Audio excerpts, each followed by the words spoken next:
राम राम जी, बहुत बहुत स्वागत है आप सभी का हमारे चैनल भरोसा 24 पे। और मैं विजय शर्मा आज खड़ा हूँ रोहतक के हुडा सिटी पार्क में। यहाँ पर एचएसएससी के बच्चे जो हैं वो प्रोटेस्ट कर रहे हैं। काफ़ी टाइम से ये बच्चे जो है वो अपनी मांगें मंगवाने के लिए लगे हुए हैं, लेकिन अभी तक किसी भी सरकार ने इनकी सुनवाई नहीं की है। ना ही डिपार्टमेंट की तरफ से इन लोगों को कोई ऐसा आश्वासन मिला है जिससे ये बच्चे शोर हो जाएँ। तो इनकी मुख्य मांगें नॉर्मलाइजेशन को लेकर पहले भी हमने इस पर वीडियो बनाया है। आज दोबारा हम लोग रोहतक के हुडा सिटी पार्क में, अब ये यहाँ से क्या इनकी रणनीति बनती है ये हम नेक्स्ट वीडियो में बताएंगे। आप लोग देख सकते हो मेरे पीछे तस्वीरें, यहाँ पर काफ़ी संख्या में जो है वो बच्चे प्रोटेस्ट कर रहे हैं।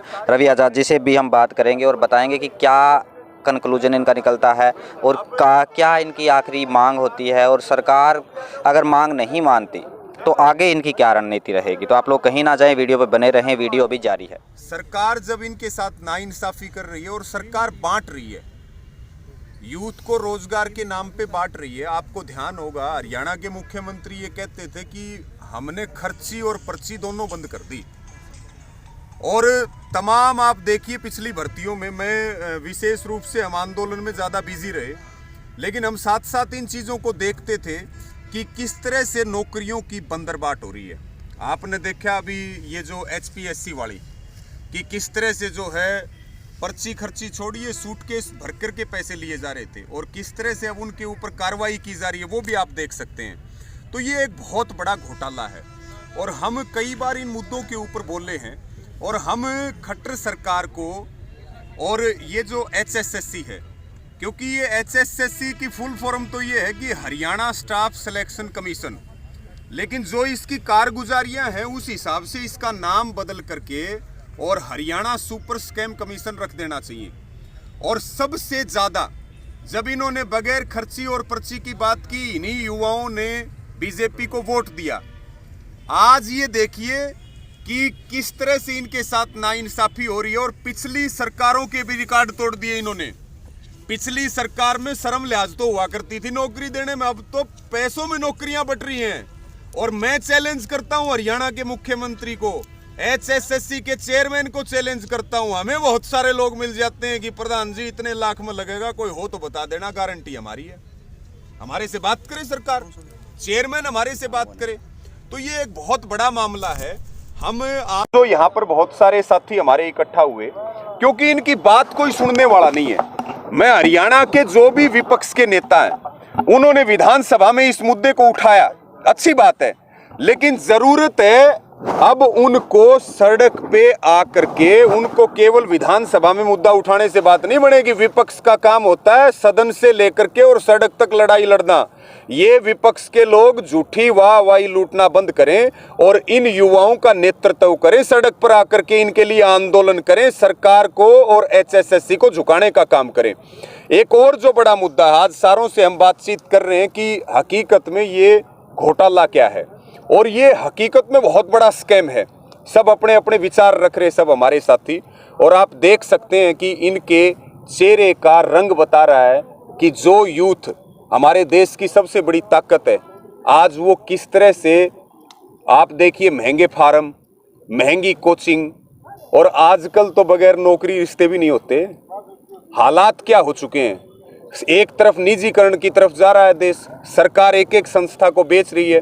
मैं तो ये मानता हूं कि पिछली जितनी भर्तियां हुई हैं, ये उसके ऊपर खट्टर सरकार जो है वो श्वेत पत्र जारी करे।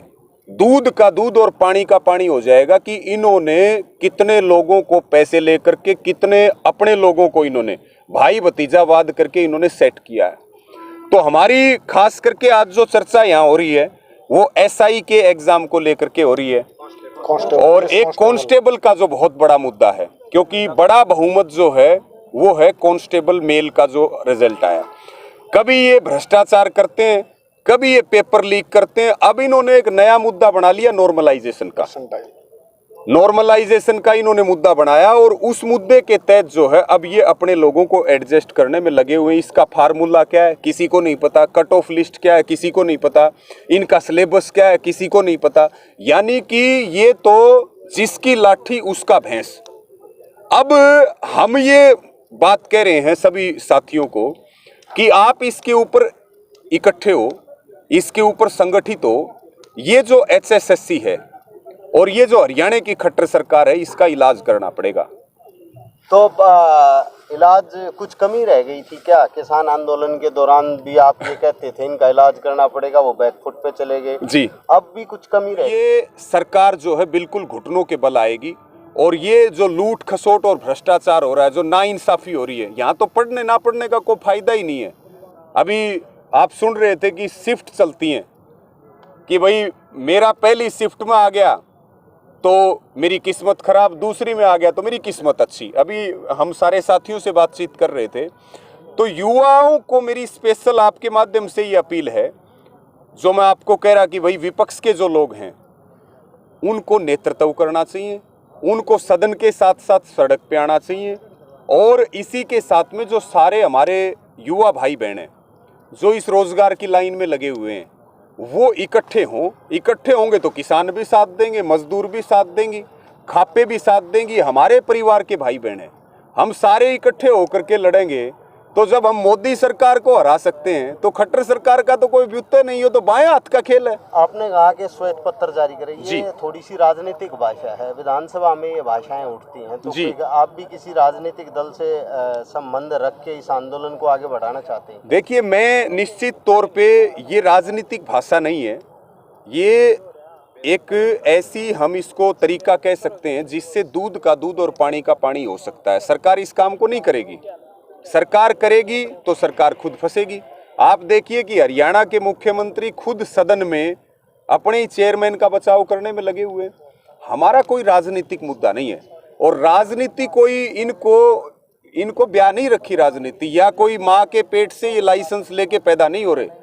फिर भी हम राजनीति करने के लिए नहीं आए, हम आंदोलन करने के लिए आए। हम आंदोलन कर रहे थे, आंदोलन करते रहेंगे और अंतिम सांस तक आंदोलन करते रहेंगे। हमारा कोई राजनीतिक मुद्दा ना था, ना है और ना रहेगा। अब किस प्रकार का आंदोलन होगा इन युवाओं के लिए? आप लोगों ने इनसे चर्चा की होगी, किस तरह का आंदोलन करने का आपका की तैयारी? देखिए, हमारी जो सरकार से जो अभी मांग है वो ये है कि अभी जो मेल कांस्टेबल का जो रिजल्ट आया है वो बगैर किसी नॉर्मलाइजेशन के, वो जो है बगैर किसी परसेंटाइल के उसको जारी किया जाए, और इस जो अभी इन्होंने रिजल्ट लिया वो वापस लेकर के और बगैर नॉर्मलाइजेशन के रिजल्ट जारी किया जाए। जो लोग अब्सेंट हैं, अभी हमारी एक बहन बैठी है वैशाली, अभी इनका आरोप है कि मेरे रूम में जब मैंने एग्जाम दिया दुर्गा शक्ति का, तो उस समय एक लड़की, एक कैंडिडेट वहां थी नहीं, तीसरे नंबर पे,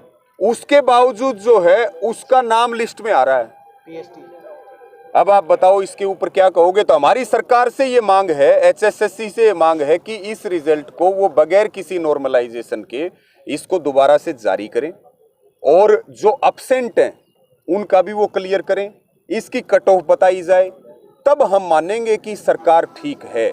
नहीं तो हमने सबसे ये आह्वान किया है, और अभी हम और भी बातचीत करेंगे, इसके ऊपर पूरी रणनीति बनेगी। हमने ये बात हम बिल्कुल खुले तौर पे कह रहे कि भाई सभी साथी इकट्ठे हों, संगठित हों, एकता में शक्ति होती है। किसान आंदोलन आपके लिए बहुत बड़ा नज़ीर किसान आंदोलन ने पेश की है। आप इकट्ठे होंगे, हम आपके सहयोगी बन करके, सब लोग आपके साथ होकर के, और सरकार के घुटने टिकवाने पर मजबूर करेंगे।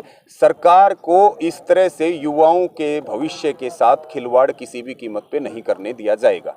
जी। तो नॉर्मलाइजेशन की पॉलिसी वैसे दिल्ली में तो चलती है, वहाँ पे इस तरीके का कोई एजिटेशन हमें देखने को नहीं मिलता। जी, वो नेगेटिव मार्किंग होती है। वो नेगेटिव में नॉर्मलाइजेशन है। हकीकत में देखिए, ये बहुत बड़ा मुद्दा है, क्योंकि हम किसान आंदोलन के लोग हैं, और आज ये मीटिंग इसलिए है कि हम इस चीज़ को बहुत गहराई से समझ सकें। अभी जो बात आई कि भाई नेगेटिव मार्किंग के साथ नॉर्मलाइजेशन का जो आप बता रहे, लेकिन यहाँ जो नॉर्मलाइजेशन हो रही है उसका तो मेरे हिसाब में कोई फॉर्मूला किसी को पता ही नहीं होगा। फार्मूला यही है कि पैसे लिए हुए लोगों को कैसे सेट करना है, बीजेपी के लोगों को कैसे सेट करना है, इसी का नाम नॉर्मलाइजेशन है। और इसीलिए हम कह रहे हैं कि ये जो एचएसएससी है ये भ्रष्टाचार का अड्डा बन गया है। ये बनी तो थी युवाओं को रोजगार देने के लिए, लेकिन आज अगर सबसे ज्यादा युवाओं के सपनों को अगर कोई रोंद रहा है तो वो एचएसएससी रोंद रही है। फिर अब स्ट्रेटेजी क्या है आंदोलन की? आंदोलन की तो स्ट्रेटजी बना रहे, अभी बैठे बातचीत कर रहे। रणनीति तो देखिए सीधे तौर पर हम सहयोगी हैं, मैं आपको भी बिल्कुल स्पष्ट कर दूं, हम सहयोगी हैं। लड़ाई ये स्टूडेंट की है, लड़ाई उनको लड़नी है।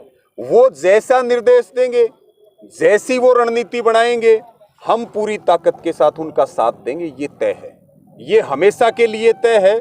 और जैसी जरूरत पड़ेगी, मैं सबको ये भी कह रहा हूं, चाहे वो खापे हो, दूसरे संगठन हो, संयुक्त किसान मोर्चा हो, भारतीय किसान यूनियन हो, आप कदम आगे बढ़ाइए। अब देखिए किसानों की लड़ाई है तो किसान अगुवाई करते हैं, मजदूरों की लड़ाई है तो मजदूर अगुवाई करते हैं, स्टूडेंट की लड़ाई है तो स्टूडेंट अगुवाई करेंगे, बाकी सब उनके सहयोगी बन करके काम करेंगे। और हम इनको ये पूरा विश्वास दिलाते हैं कि हम तन मन धन से इनकी लड़ाई में साथ हैं और बगैर किसी राजनीतिक मुद्दे के साथ हैं। और सरकार को हम ये बात स्पष्ट कह रहे कि अगर सरकार ने इस तरफ ध्यान नहीं दिया या इन युवाओं की बात नहीं सुनी तो आने वाले समय में खट्टर सरकार को गंभीर अंजाम इसके भुगतने पड़ेंगे। तो आपने